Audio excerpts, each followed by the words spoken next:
To be continued, welcome to the Liberty UA channel. Joining us today is Denis Eliseevich, an entrepreneur and political activist. Welcome, Denis. Hello? Congratulations to your channel. Also, congratulations on reaching almost, more than 300 subscribers and on your channel's 4-year anniversary. Considering that you are not always friendly to your viewers, you can tell them everything you think about them.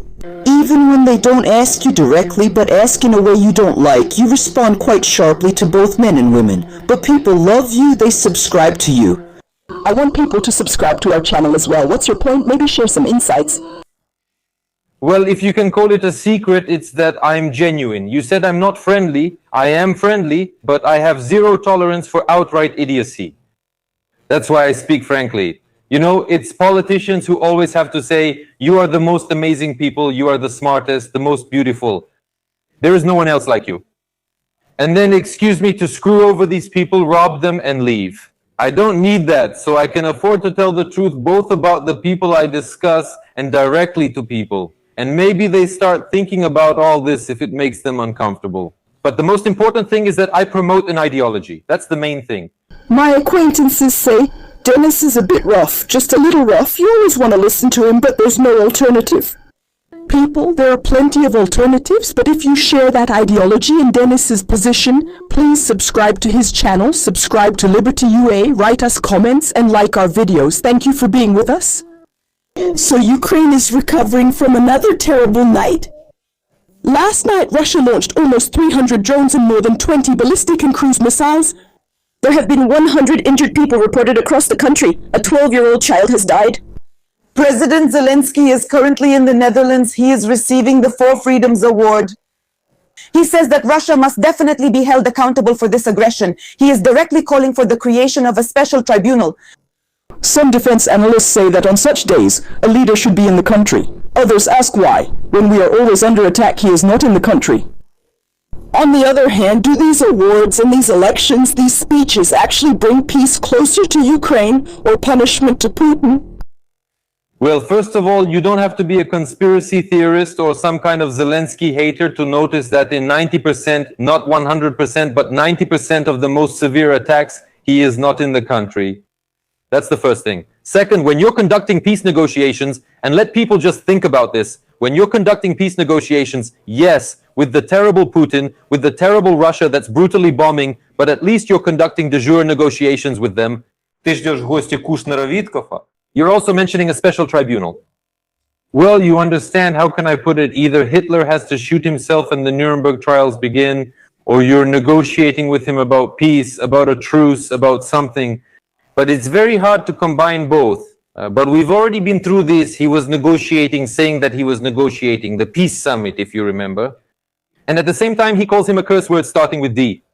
We've been through all this. The person is purely pursuing an anti-Trump policy. You could say, not me, someone else wrote this. He's leading the anti-Trump coalition and completely disrupting the peace negotiations. Do you understand? Well, does Trump think Iran is good? Well, does Netanyahu and Israel think so? Does Netanyahu and Israel think Hamas in the Gaza Strip are good? No.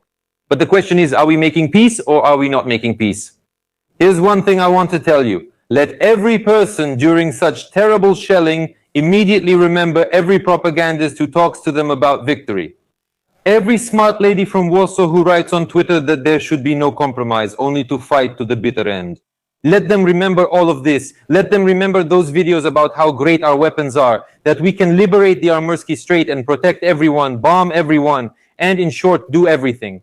Let them remember all of this, because Putin is stockpiling missiles and drones, then delivers a powerful strike, people die, people suffer, lose their property, and then after 3 days, it's as if all of this is forgotten.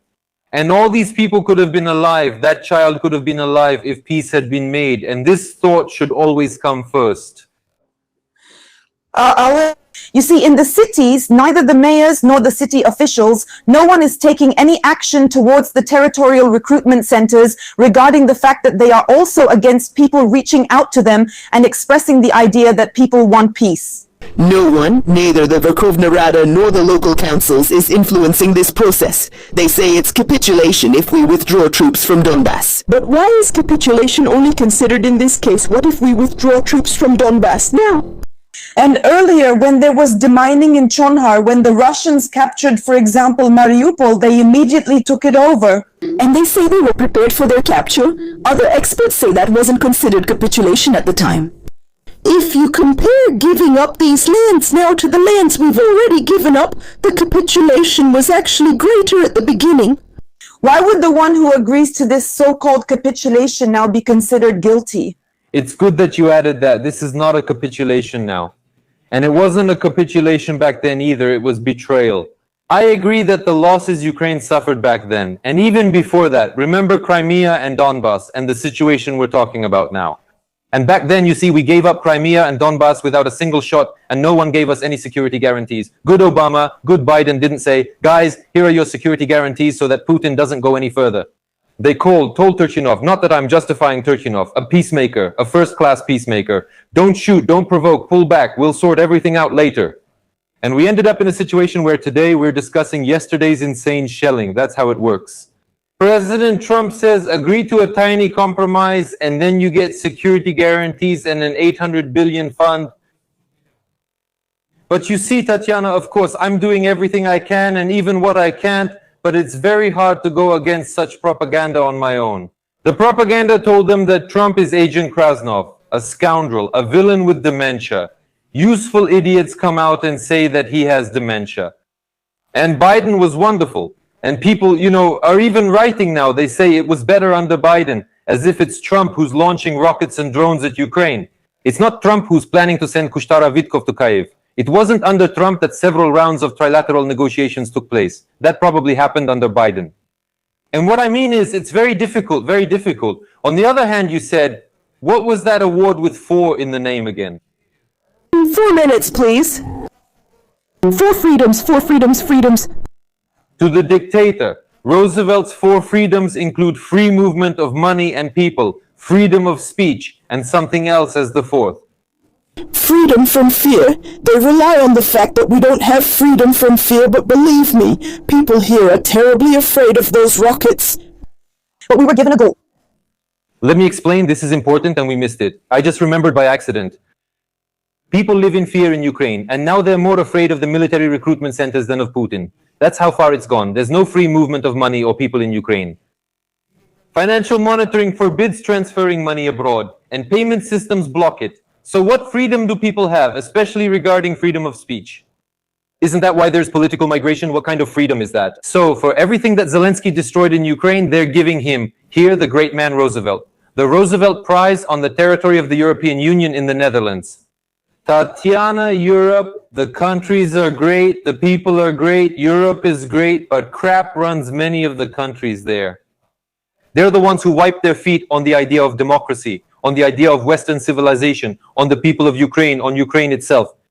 They elevate this creature and pump it up before everyone. You see, all of this needs to be shown in the news. There, some so-called marginals are telling you that Zelensky is a bad dictator, but we just gave him an award, we'll give him the Roosevelt Award, and that's it. We'll air it on CNR and they'll ask, who's talking over there? Do they just give out the Roosevelt Award for nothing? That's not normal. And most importantly, think about how Trump must feel right now, watching Zelensky receive the Roosevelt Award. These are all special actions. I'm building up to that. Special actions. Freedom of speech and expression of views. But how many political prisoners are there in Ukraine? About 40,000 if I'm not mistaken. There are people under sanctions. Their activities are designated and equated to being terrorists and engaging in terrorist activities. For example, Oleshko, Moseichuk. They are under sanctions as if they are engaging in terrorist activities. That's what it's equated to. Why don't these Europeans react to such facts? They can't not know that there are political prisoners in Ukraine. Why don't they react to this situation in any way? Because Zelensky has carte blanche. What do you think? Is it right to restore order internally? Go ahead, restore it. But the main thing is to keep fighting. I'm asking you to keep fighting. If they interfere, Zelensky will say, wait, you're in my way. These people are preventing me from doing what we agreed on, what I promised you. They're getting underfoot, yapping, whining about something. Well, you understand, being afraid of a word, that's just, I don't even have words for it. But you understand, in 99% of cases, they're allowed to do it and it goes through. But I know a couple of instances when, for certain things, so to speak, there were consequences. Well, in a figurative sense, Today, the Center for Countering Disinformation under the National Security and Defense Council published an analysis of 3 scenarios that the Kremlin is ready to play out until 2028. So what do you think? Which scenario is the closest to reality and which one would be the most desirable for Putin? The first scenario is this: to continue the full-scale war at least until 2028. Plan number 2, transition to freezing the conflict. Number 3, continuing the war against Ukraine and transitioning to a hybrid war with NATO closer to 2028.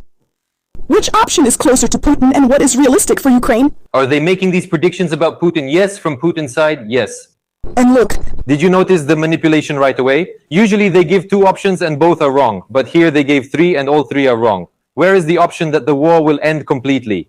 Not in the sense that Putin is a peacemaker who truly wants to end the war. Under Trump's influence, we'll just make a deal, end the war, resolve all the issues that have piled up for decades, the ones someone is unhappy with, and so on. Some issues will require compromise, others will need concessions. You couldn't put it to the public more clearly. They even call it a freeze. All 3 options basically mean it's war. If not today, then tomorrow or the next day. This is the program for the destruction of Ukraine. This is the scenario where Ukraine should never just be successful. It shouldn't even raise its head. By Ukraine, I mean Ukrainians. Raise their heads.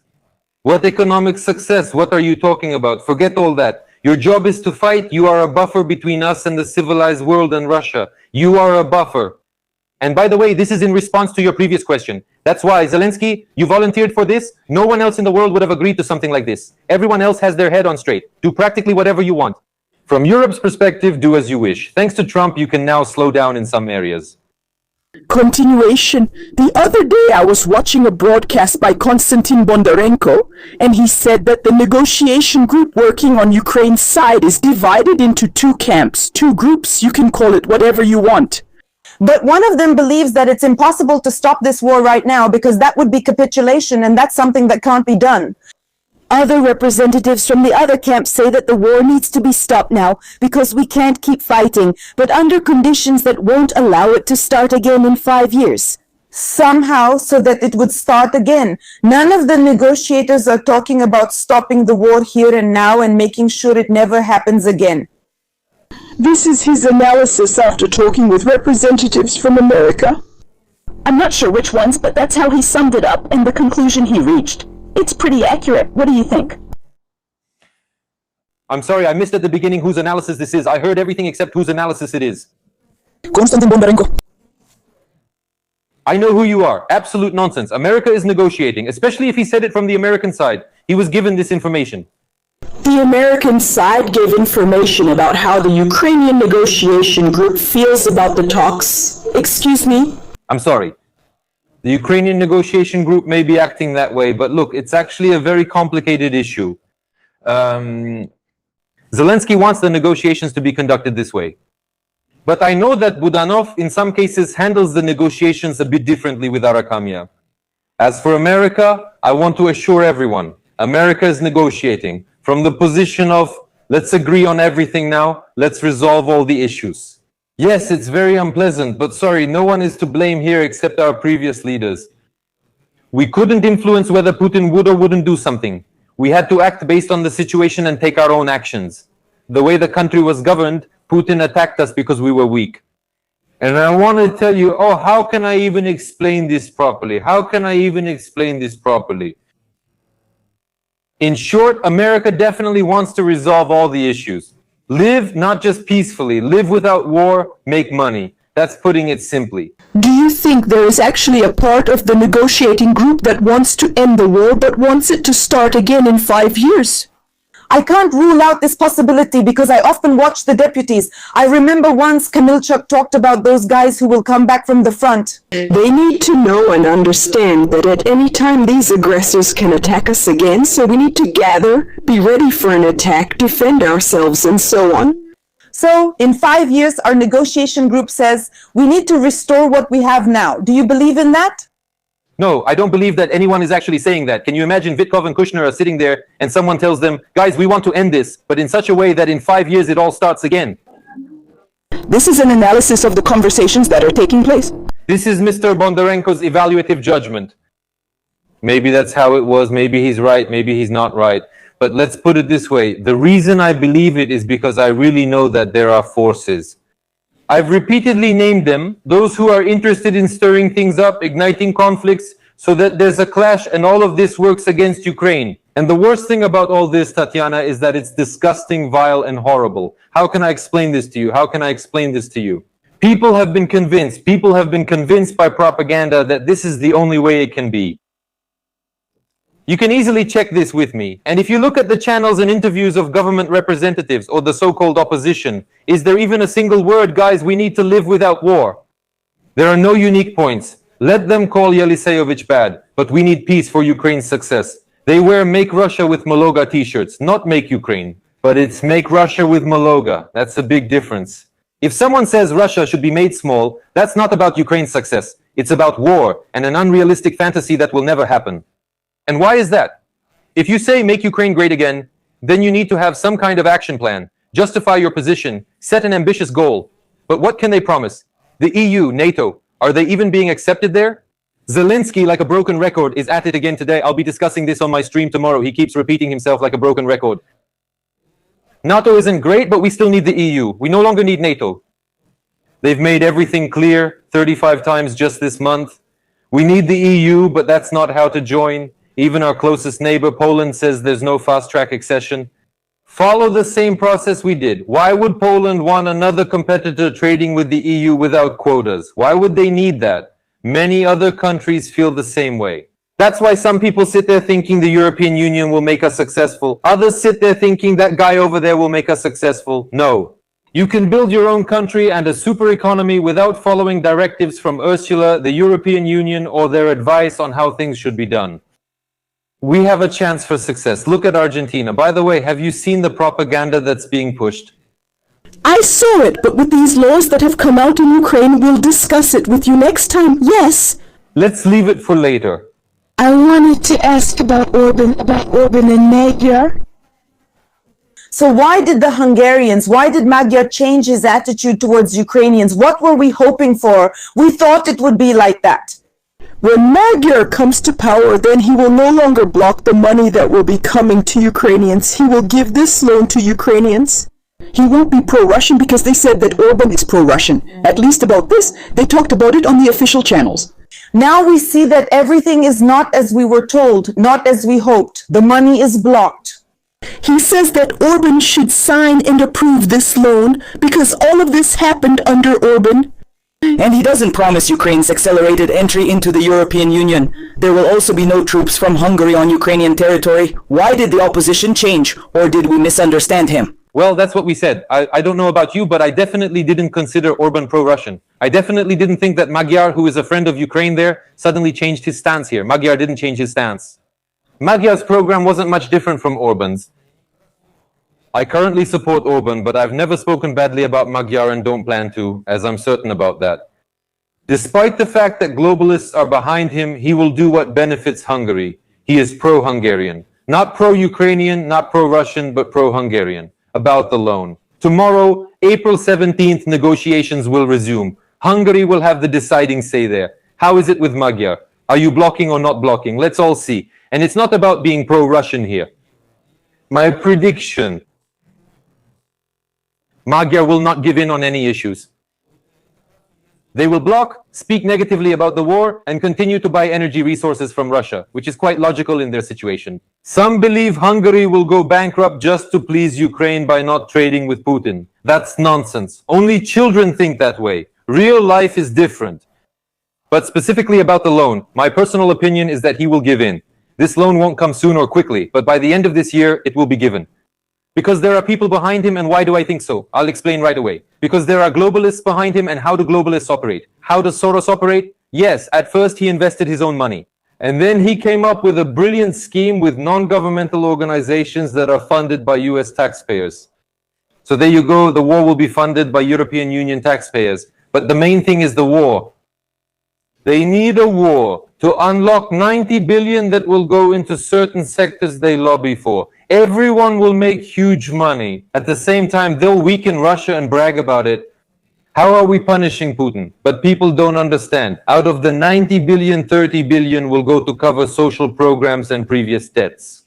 60 billion won't even reach the account. It goes straight to weapons. Europe will give us old, completely outdated weapons here.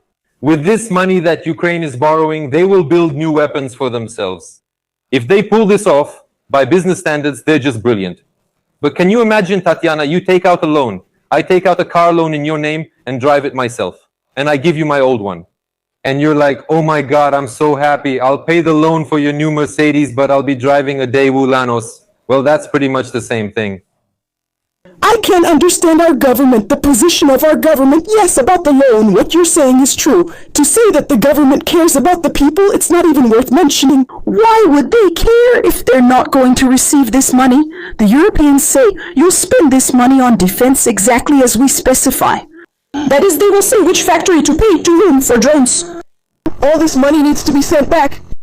So what's the point for our government to fight if they won't have this money anyway? Our government doesn't care anyway. They're not going to pay back these debts. They don't care about the fate of Ukrainians who are watching this broadcast. And even if you support Zelensky, you know, he doesn't care. They don't care about you. His goal, this method, is to stay in power and continue the war, not to back down and save face in front of Putin like a tough guy from Kryvyi with a bunch of complexes.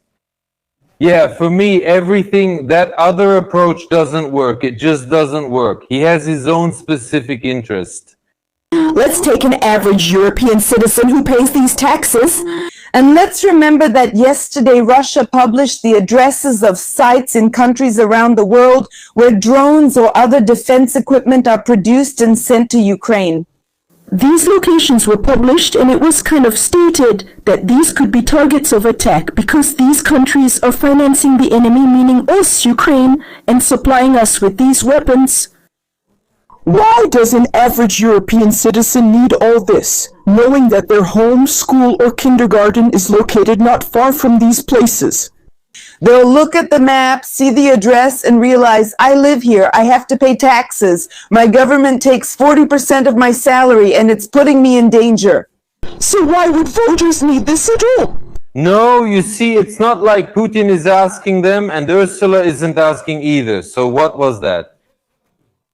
The KGB published the addresses of the factories where drones are produced. The idea is, as you said, that a European should read this and think about it.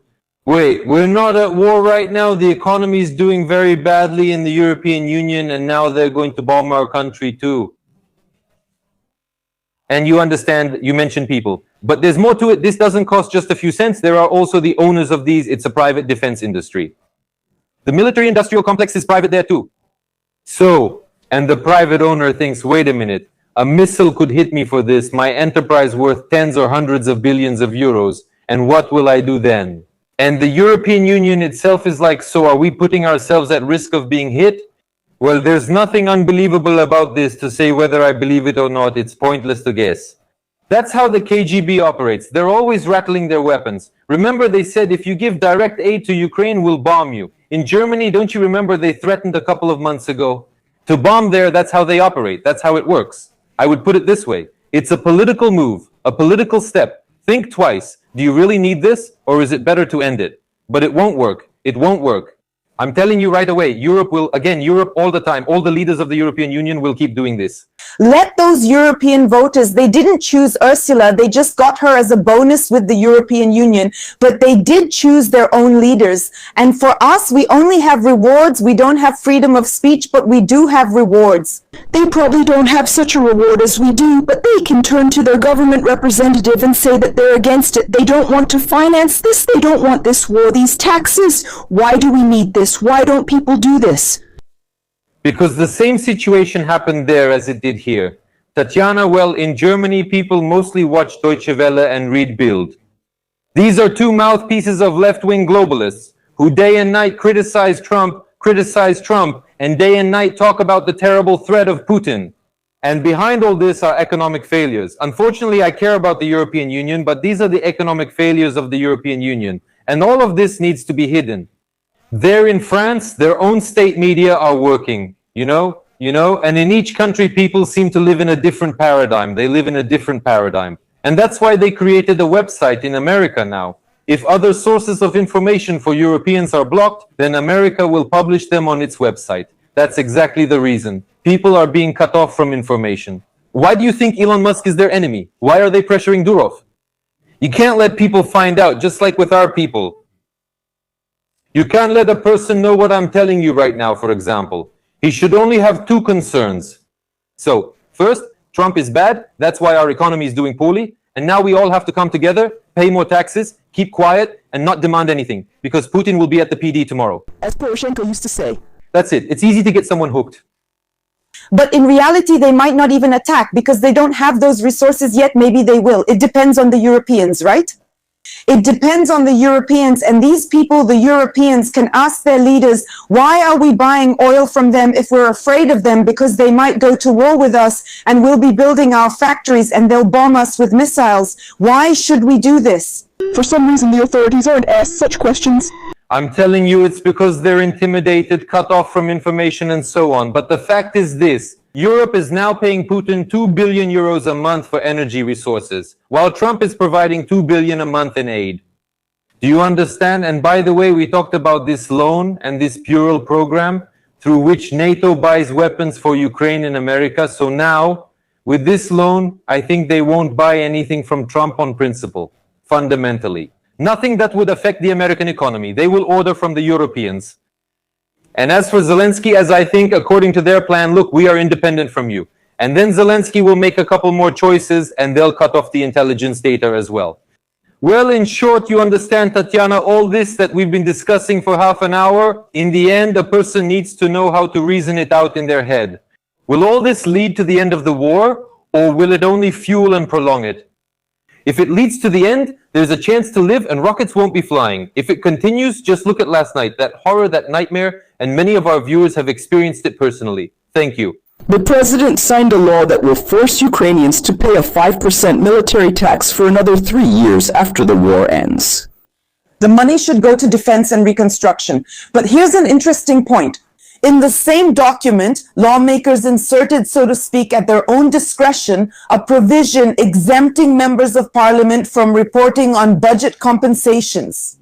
So now, according to this amendment in the same law, members of parliament can independently decide how to use the funds allocated to them for their own development. For what purpose? For travel across Ukraine, for renting housing, hotels, and for parliamentary expenses. Previously, they had to report on this, but now they don't, because such a provision is in the law on the military levy. How would you describe this?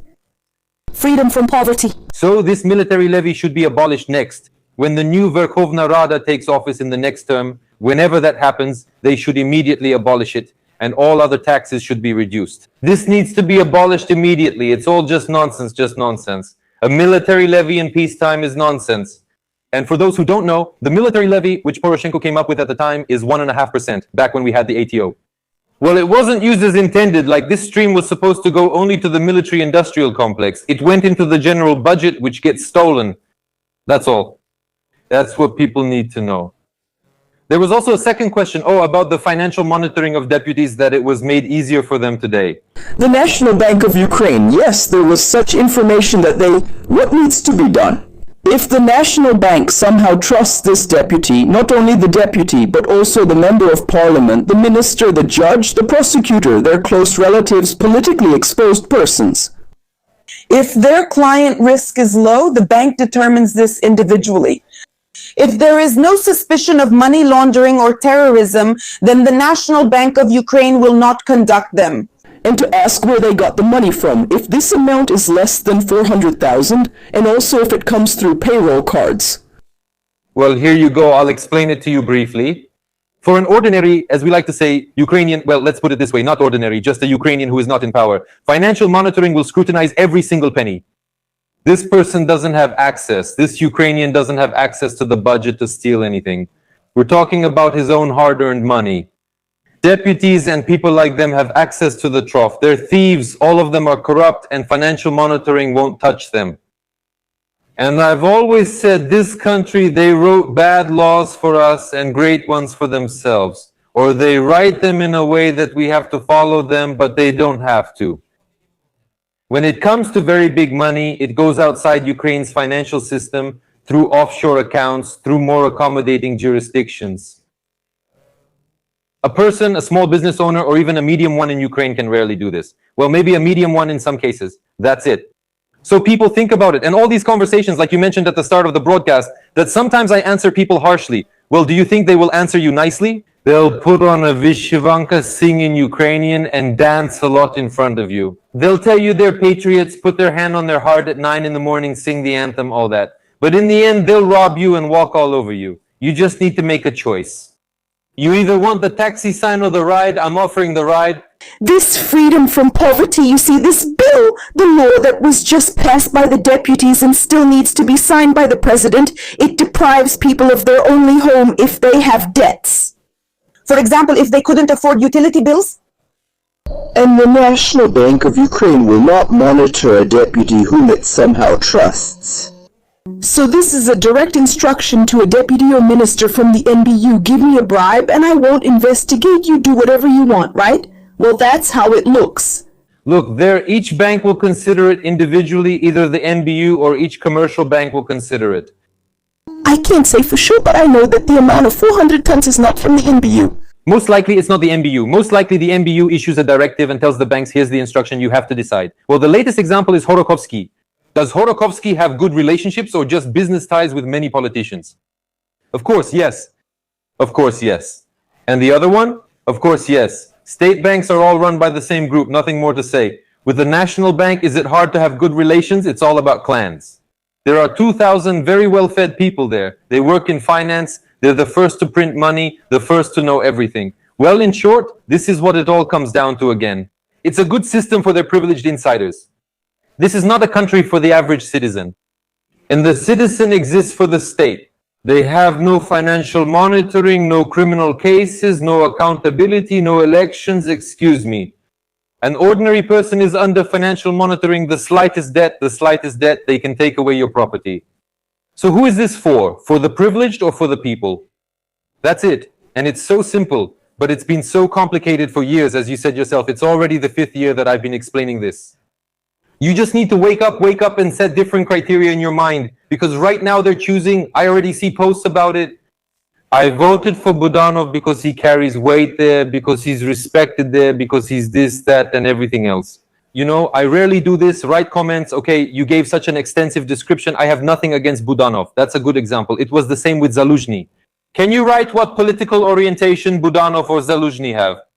Communist, socialist, capitalist, and write about his views on life. And where can I actually read or listen to his declared views where he says, people, I stand for this, this, and this. I see Ukraine as similar to such and such a country. This is the kind of system, we take this from that country, and this needs to be done like this. You haven't heard this yet, so there's nothing to discuss, good or bad, but you're already saying you'd vote. That's my point. So the conclusion is that these people don't need ideas. They need an uncle, an image of an uncle, which of course will be created for them by television and the press. And based on this image, they will choose their next politician. So is this the position of little immature children or immature adults? The urgent problems of Ukrainians, the government that we elected so that they would be servants of the people and do what the people need, we can't influence them. Here, a person writes a comment about yesterday's broadcast with Yevgenia Karimova. The person has a pressing problem, but no one is telling her how to solve this issue. I don't know if it's a man or a woman, but they write, my home in Mariupol was destroyed, and when I went to submit the documents, they said, when Mariupol is liberated, a commission will come, assess the damage. My phone just fell out of my hands. I was just showing photos of the ruins of my house. You see, people still haven't been provided with housing specifically for Mariupol. 800 million hryvnias were allocated this year for 2026. This person is writing a comment and no one is paying attention to this issue. This is a real problem, not an abstract one, but a real one. How can we provide housing for these people? How can we make sure they're not left on the street? In your opinion? Look, I'll tell you right away, I don't have access to the office. I don't see the whole picture. And I'm definitely not going to come up with a solution in a minute for a problem that Putin and Zelensky created. If you're asking me conceptually, the state should give people not an apartment, but cash paid into their account. A person will decide whether to buy an apartment in Sumy, Kiev, Lviv, or even leave Ukraine altogether by just taking this cash. The person should make that decision. That's the first thing. Second, I'm keeping quiet now. The telethons, all that nonsense, these tenders in cities that Putin has already taken that are no longer under our control, that's all money. But why won't the European Union give money to help these people? So it turns out people are asking, maybe you won't give us money for weapons. Maybe you'll give us $10 billion as a loan, not as a gift, as a loan, so that we can give this 10 billion to the people who lost everything and they made a decision. And most likely they would buy a new apartment somewhere in Ukraine. And this money would be injected into Ukraine's economy. You see? So that's another plus for the economy. For the GDP, it kind of stimulates things. Нет. No, they all don't care. Honestly, they just don't care at all. You told a story, and yesterday a subscriber told me something without revealing anything because she was at a specialized event. And there were a lot of those slick guys, handsome PR people, the ones we talk about. And when a military man asked a question, they answered him. One of the recent corruption heroes will call you. And this kind of question, we'll get back to you later, or we'll just ignore this one. But they held a big event saying they help the military, help civilians, Ukraine is safe, donate, everything will be fine. Well, it's all just on the surface. Of course, for them, look, I'm telling you all this now, smart people already understand it. So of course, I'll look good and they'll say, Yelisi, you're so smart, you're exposing them for us. Bad means bad. We need politicians to come to power who can solve these kinds of issues, not the ones who say we're in a tragedy, we're in trouble, we need help. We already understand that ourselves. We already understand that we want to live without war. And we have these urgent problems every day and they need to be solved. And regarding the dam, I'll ask you because people are also writing a lot of comments about it, not knowing whether they should be afraid or not. On April 14th, the Russians dropped 6 guided aerial bombs on the Pechenihi Dam. And they say that if it is destroyed, the reservoir will be destroyed and Kharkiv will be left without water. Experts say that it is very difficult to destroy such a structure because these structures are designed to withstand high pressure. You need to place explosives underneath, put them down below, and only then detonate them, and that's how you can destroy it. So we see that the energy sector is being shelled, and now the water system, the water infrastructure is under attack. Is it really dangerous, or can Ukrainians at least not worry about these dams being blown up, about the reservoirs, at least for now? But I won't scare or reassure people since I don't know the situation firsthand.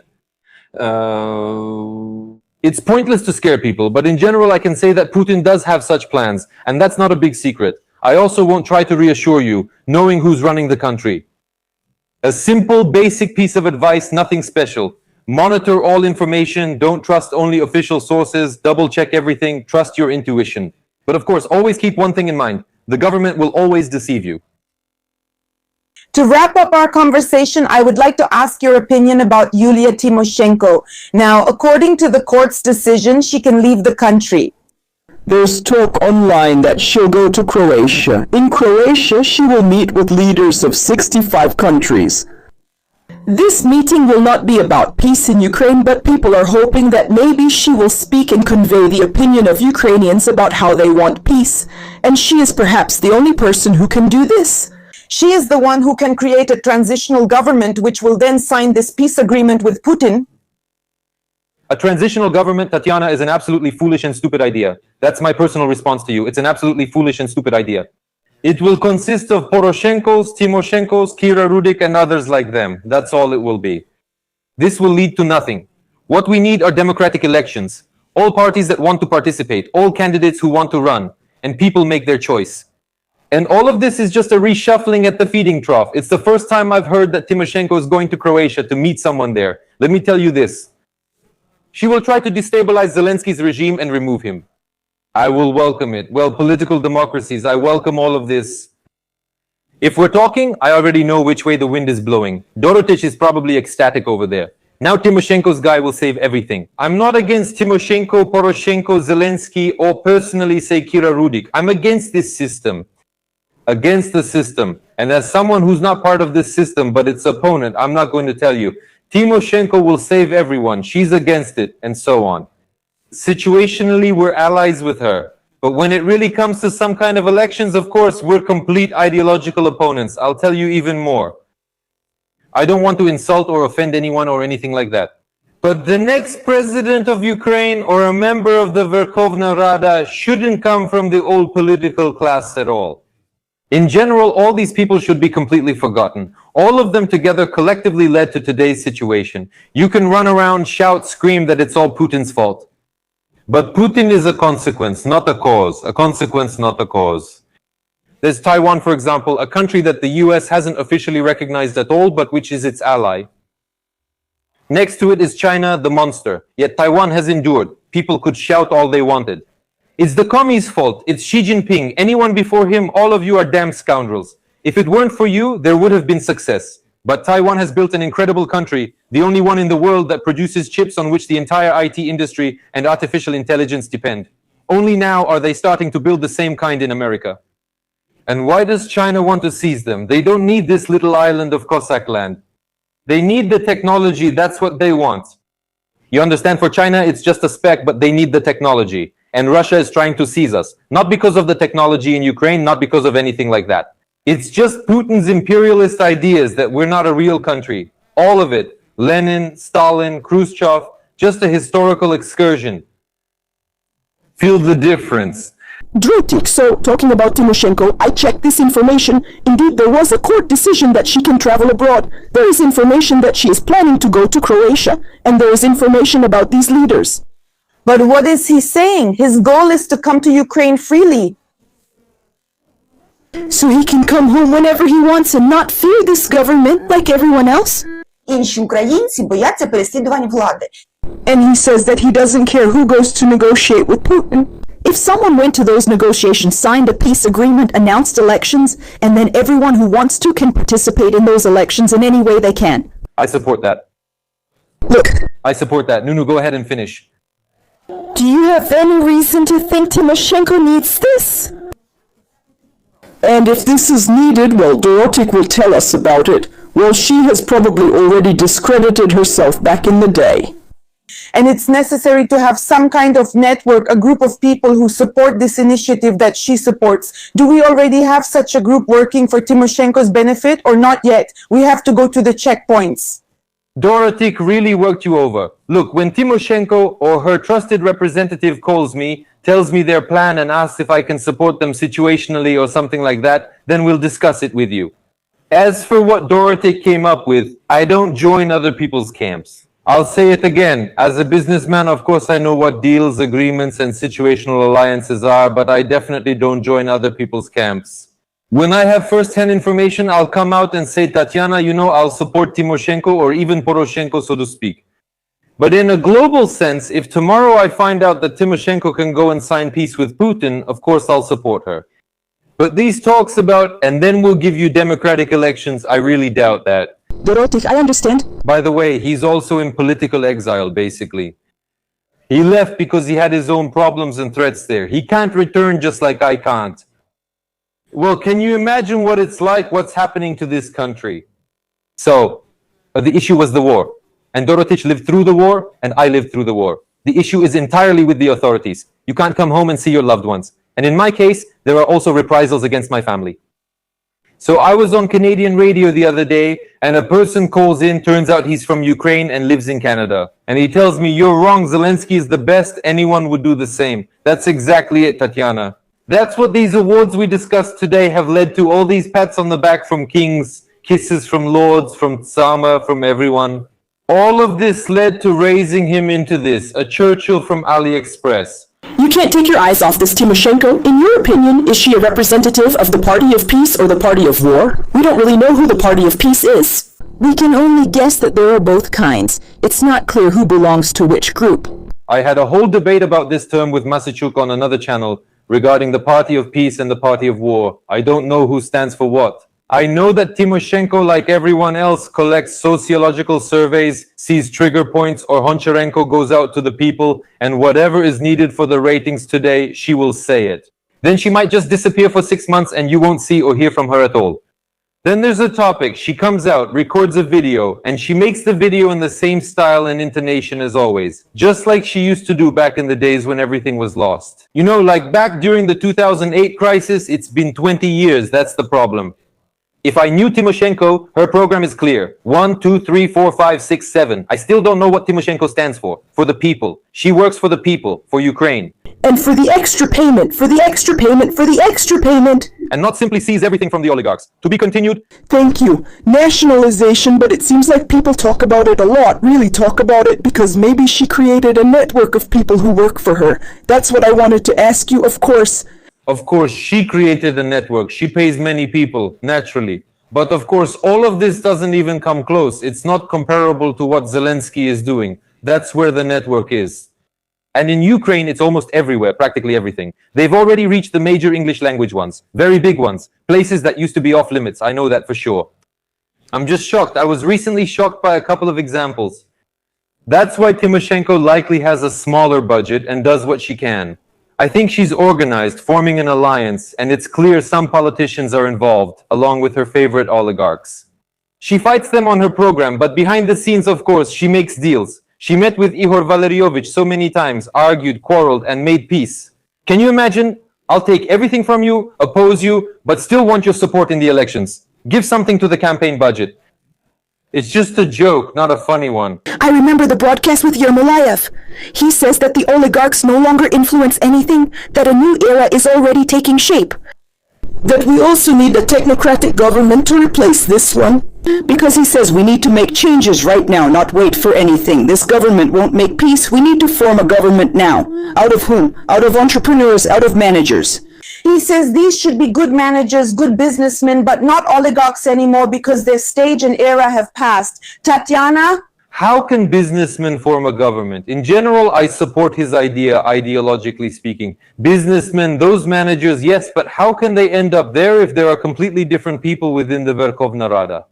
Now they'll call Popereknik or Eliseevich, without you, Ukraine will collapse right now, come urgently to save us, and we don't know what to do, but they know what to do. There are different tasks there. And he's right. So I have a question. Why do we need to form some kind of government? Let's just hold elections, let all parties register, let all candidates register, and let parties, I mean those that exist, register their party freely. Not like in Ukraine. For that, who knows what you need? And during the war, Zelensky banned registration. And during the elections, people will choose, and there's no need to invent any of these governments. Once again, it's just about redistributing the spoils, influence, nothing more. This benefits Poroshenko and Tymoshenko, who have little power compared to Zelensky. They want more balanced power and access to resources. In reality, Poroshenko will just get more committees, more ministerial seats, and you know how it works? Ministers buy their positions with money. And if you bought a position for $5 million, then you probably need to make $50 million to get your $5 million back, pay off all your sponsors, and leave with at least a couple dozen million for yourself. Elections can't be organized because this government doesn't plan to organize them. So the situation is like this. Everyone agrees that peace needs to be made except for the government. This government isn't making peace. Parliament is inactive. Then instead, Parliament should announce that elections will be held after the war ends. So these processes just keep going in circles. Elections can't be held or the war ended with this government. So, in order to break this vicious circle, we need to create a temporary government of national salvation, elect a new speaker of the Verkhovna Rada who would sign the agreement and announce preparations for elections. Then people could vote for whoever they want. If the option you keep insisting on was possible, then the parliament would have rebelled by now and done what I told you about and discussed with Kupri. They would have met elsewhere, picked another speaker, and everything would have unfolded as you said. Or they would have started the impeachment procedure against Zelensky, or taken power into their own hands, as is supposed to happen in a presidential parliamentary republic. None of this is expected to happen. There are a few things that could help us here. A full-scale people's revolt, not that people are immediately rioting in the streets. How can I explain this clearly? Every person watching us right now would know that there is 100% public dissatisfaction just by looking at social media. It's when you hear it from every possible source, everywhere. Today, to be honest and straightforward, that's just not happening. Second, Budanov has rather strained relations with Zelensky. You can see that now Budanov says, we don't have drones. We have a Lego set made of Chinese parts. We don't have any technology. The next day, Zelensky releases, look at what kind of weapons we have. Kvartal 95 is drawing transformers. It's about the same thing. And then the second question about the church, about these patriarchates. These ones say one thing, Budanov says another. Either wait until things come to a head there, and Budanov takes everything into his own hands. Or there's a third option. President Trump is finally very serious now. Tomorrow I'll be announcing streams, so come to my channel at 8 o'clock p.m. In America, criminal investigations have begun within the intelligence community regarding Trump's 2019 impeachment in which Zelensky is involved. Very serious documents are about to surface. And I'm telling you that it's possible, if all this really takes off, if such a decision is made in America, then Kushner and Vitkov will come to Zelensky to give him an ultimatum. And there, come on, maybe you see Donbass and we're offering you this or that. No. So to be clear, it's useless with Zelensky. So you expect elections this year that maybe Kushner and Vitkov are getting things done. Then you can announce elections. There's no need for any national salvation. Just whoever wants to runs in the elections and people choose the one they've probably already decided on by that time. Тому що люди не визначилися. Many don't. What you said, I believe. We're talking in mid-April. President Trump gave Zelensky and his team until June 15th. Trump's birthday is on the 14th, so I'm symbolically extending it to his birthday. But the requirement was to announce the elections by June 15. Of course, no one will announce them. I'm telling you what I know for sure. Ukraine has a couple of months left. Then irreversible processes will begin. Right now, we have the last chance for peace talks. Otherwise, life will be completely different. Everything will change. It will be a different war. I know exactly what I'm talking about. But I still believe that pressure will be applied. If not in the spring, then at the end of summer. If not in the summer, then in the fall. Before the midterm elections, we will hold elections in Ukraine. I still believe in this. I insist it is possible. Whether it will happen this way, I can't say for sure. Thank you very much for this conversation. I would really like for our channel to have at least 100,000 subscribers by the fall, using our channel. At the moment, you have more than 300. We would like at least 100. Please subscribe to our channel, give us likes, and share our video. Write comments about our conversation, Timoshenko, Poroshenko, new candidates, what you have decided, what is important to you, what you would like to hear about and discuss. And so people, how do you feel in this situation? How close are we to those changes that we could show in the elections? Or are we as far from them as from Mars? Thank you for being with us. See you next time.